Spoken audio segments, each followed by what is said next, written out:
Hello, everybody. Got about a minute.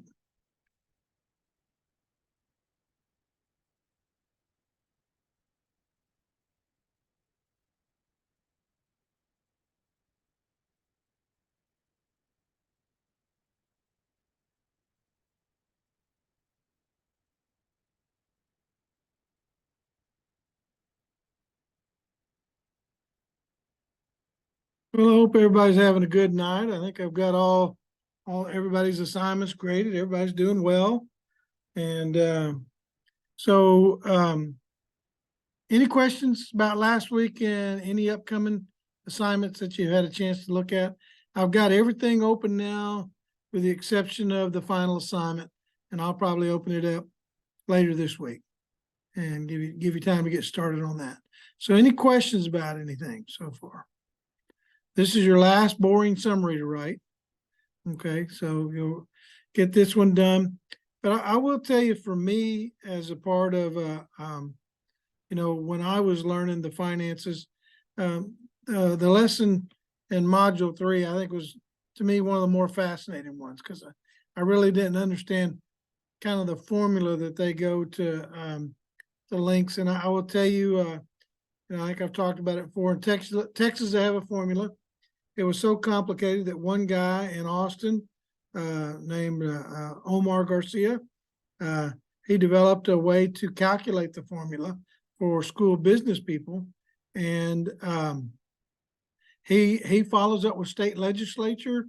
And I remember one year, I think there was 8 or 9 revisions. So he'd fill out the formula, and then a new one would come out. There'd be a revision. It all changed with legislature. And so we are very grateful for Mr. Garcia, because when he dies, we don't know who will take his place to help poor schools figure out how to manage their finances. The good news is y'all don't have to do that. You're going to be principals. You're going to be a superintendent or school business officer one day. If that's your goal, then that'll be something for you to do. Right now, it's just trying to get a basic understanding of how it works, the processes, so that you're not ignorant of why somebody may say, hey, we need to work on our funding for this, or make sure you document that. Not exactly sure in Louisiana, but special ed, with a lot of the federal programs that are attached to special ed, IDEA, ADA, all these other things. It's one of the few programs that you have to show a thing called maintenance of effort. This is not on any of your stuff, but do I have any special ed teachers on the line that know what a maintenance of effort is? You ever heard of that term? Come on, surely I got a special ed teacher on here. All right, what maintenance of effort is that you spend more each year on special ed than you did the year before. In other words, if you have the same number of special ed kids, you need to spend that much money or more. So special ed is typically not an area you get to save money in. You've got to spend a certain amount. Also, with some special ed money, there's SHARS billing. Anybody ever heard of SHARS billing? My wife is doing that right now. She's a special ed teacher, and I forget what SHARS stands for. It's safety, health, something, I can't remember. Anyway, what it basically means is that if a kid is Medicaid eligible to for services, especially if they're in a high needs life skills class, maybe they need their diapers changed, they're on a high needs special diet, they have a feeding tube, all of those are billable services. And so if they can bill, you can bill, and you get money back for that. I am sure just about all of you have a free and reduced program, free and reduced lunch. All of you should have that. That's a federal program. You get money for that. And so every kid counts, even though they may not fill out their paperwork. If they qualify, it counts whether they refuse the services or not. So you can kind of see how some of this funding goes in.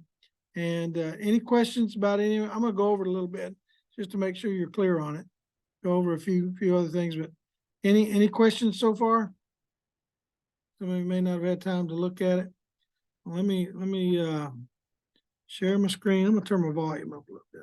Yeah, all the way up. All right.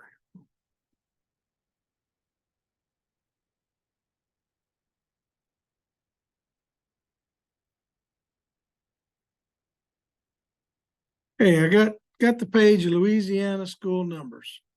And you can see where, like I said, this is an old one. I just like the way it's laid out. It's easy to read. And the numbers change and even from years to years, this page may change. So it's probably time for me to get a new one. But anyway, look at that column 6 there, or G, excuse me, not 6. I'm old. Students with disabilities, you get money. And we go over this term imaginary friends and how they get that number. Low income, when you hear low income, free and reduced lunch. That's the easiest way. Students at risk, free and reduced lunch. Anybody that qualifies for free and reduced lunch. You may be in a school system that has, every, 98, 99% of your kids are eligible for free and reduced lunch. And if you're a teacher, the ones that aren't eligible are probably your kids, that go to that school. And so you can see how, I'm gonna see if I can move myself out of here. Okay, I'm gonna go over this thing here a little bit. I know I covered on the thing. Look here in item K, economy of scale. Now this whole idea of economy of scale, I talked about how, they look at any district or parish that has more than 7,500 kids. They got an economy of scale built in. Less than 7,500, you can see how those numbers are. So like with Acadia, see they're over 7,500. So it's a 0% for them. But then you got over here, Allen Parish is 4,000. So they're under, hey, they get some money to help make up. One of the things that I know they've tried in Texas and other places, when you get in very small rural areas that doesn't have a very big district or parish, I think St. John Baptiste is one of the small ones, but they try to get them to consolidate with other schools. Now, if you'll remember back, I think from, was it lesson 1, where we look at what's the biggest expenditure in a school? Personnel. And so even if you consolidate schools, you still got to have the same number of teachers per student. So you really don't save any money. The idea was that superintendents, administrators were getting paid too much. And so we would save money, by getting rid of 1 or 2 administrators. But again, if you go back to that first week's lesson where we look at where's the money go, it goes to teachers. And so they found that even with the most consolidations, the savings might be somewhere around 2%. But then you're busing kids, transportation, often you got to get bigger buildings, all this stuff, inflation, interest rates has to kick in.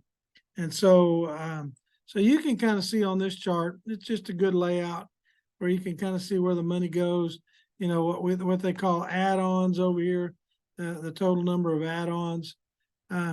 After we figure everything in, there we go. You can kind of see what that weighted membership gets. And bottom line, so this week you just figured out, how do we figure out how many kids we got? I told you that Louisiana uses an enrollment program. Anybody here have to take, when's your snapshot in Louisiana? How often do they take a snapshot of your enrollment? As a teacher, they probably said, how many kids you got in class? Anybody have to do a snapshot? Jennifer, I see you shaking your head. I'm gonna stop sharing a minute. Okay, so yes. So what's that like at your school? What does that look like? Well, usually at the beginning of the year, a couple of times they'll have us to put how many students are present. Like at least if they've come one time, even if they're not currently in the classroom, we have to count them and then submit it to the office.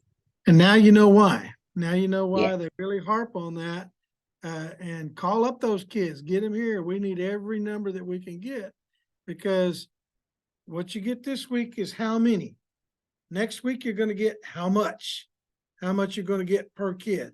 So you start with the number of kids you got, And then the state has a formula to figure out how much money they're going to give you.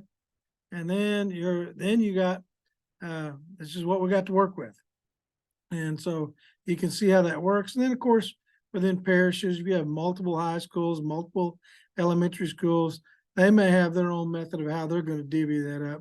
This just tells you how much the state is going to give you and how much you'll be held accountable for. So you can see with gifted and talented, with economic disabilities, free and reduced lunch, economy of scale, there's all these things to go into the numbers.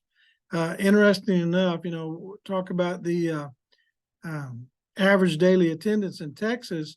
Texas is starting to eye the enrollment style of funding and getting away from the average daily attendance. And here's another one for you. So if anybody got a new student, school year starting, but you got rolling into the school year, and all of a sudden you got a brand new student that maybe their mom and dad moved from one parish to the other. One of the reasons why your registrar is so picky on that, so that state, the money follows the student. So if that kid was in Rapides Parish and now goes to New Orleans Parish, they have to make sure that they unenroll out of one school before they enroll into the next.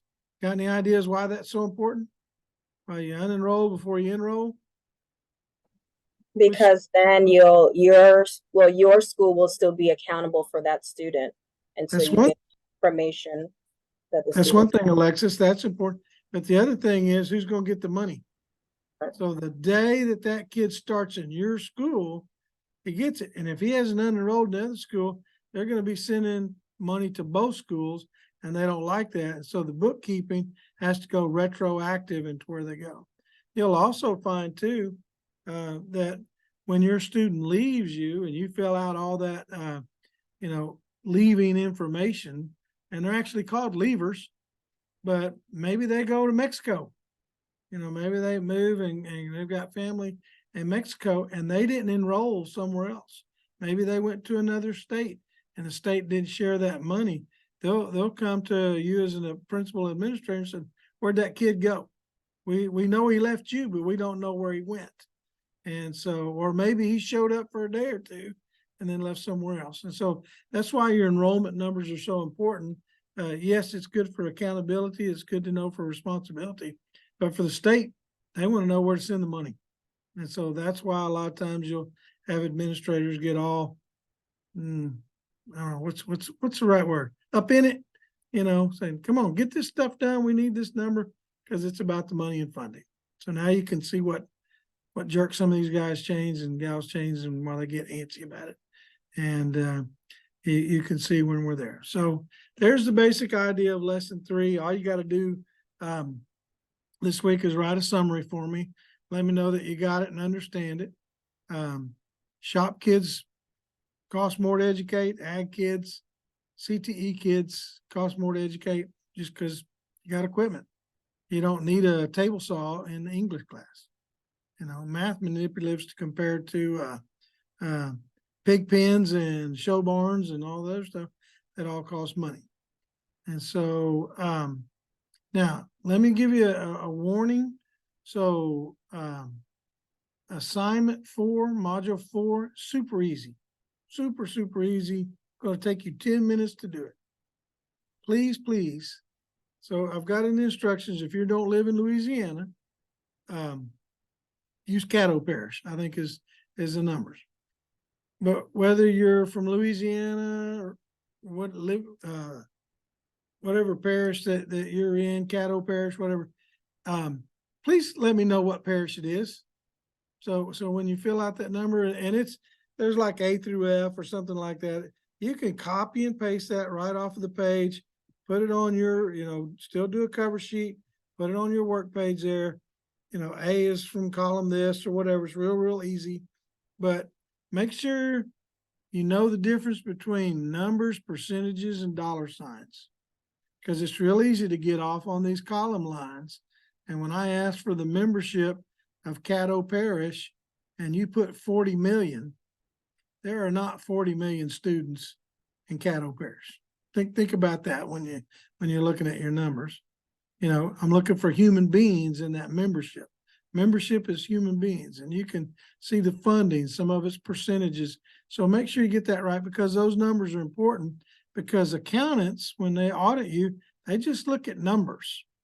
Okay, they look at those things, and it can look like fraud if you enter that your enrollment in your parish is 40 million students, because it's saying you're trying to get X amount of dollars per kids. So paying attention to those numbers. So hopefully, assignment 4 super easy. Take a look at modules 5 and 6. You might want to start looking at trying to set up some interviews and seeing what those are about. And then I'll turn loose assignment 7 here in a couple of days. So this will give you so you're not biting off too much at one time.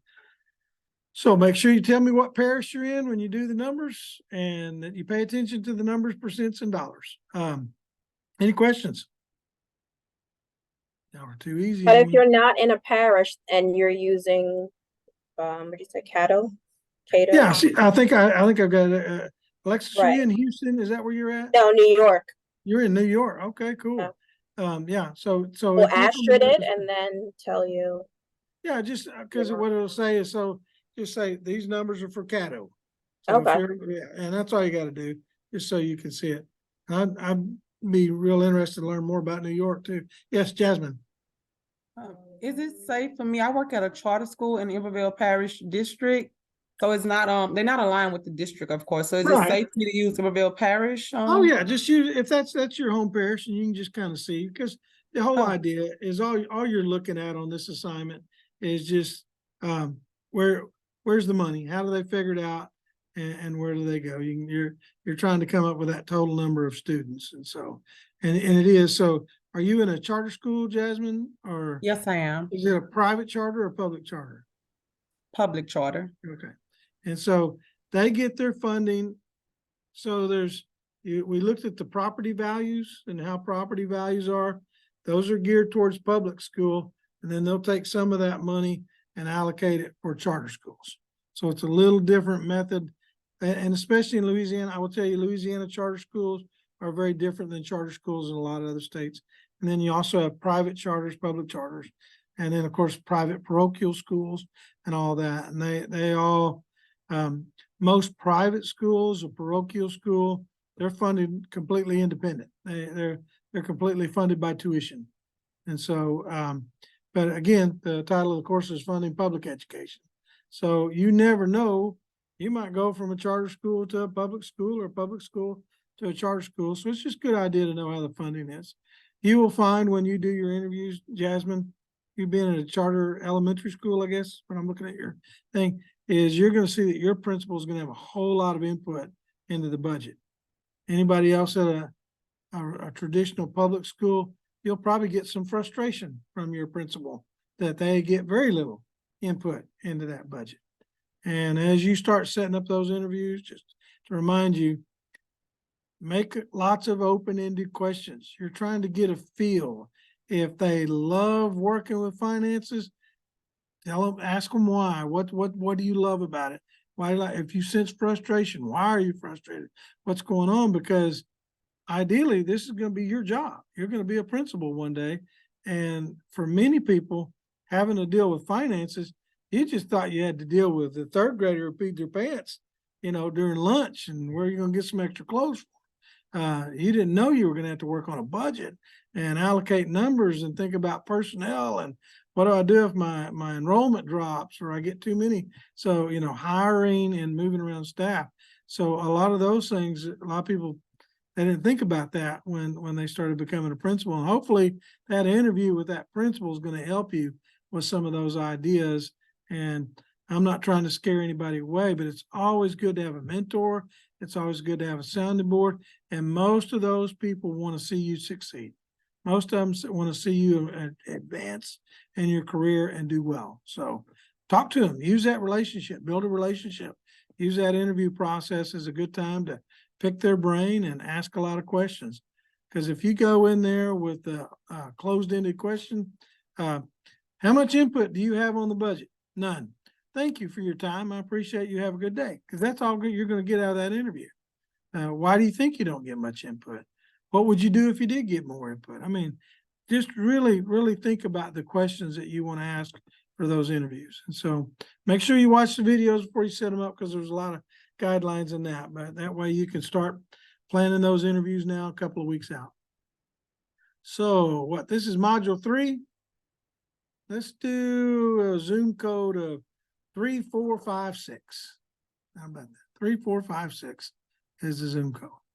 And also, do I have any more questions? I'm not in a hurry. 20 minutes in. Any more questions? All good.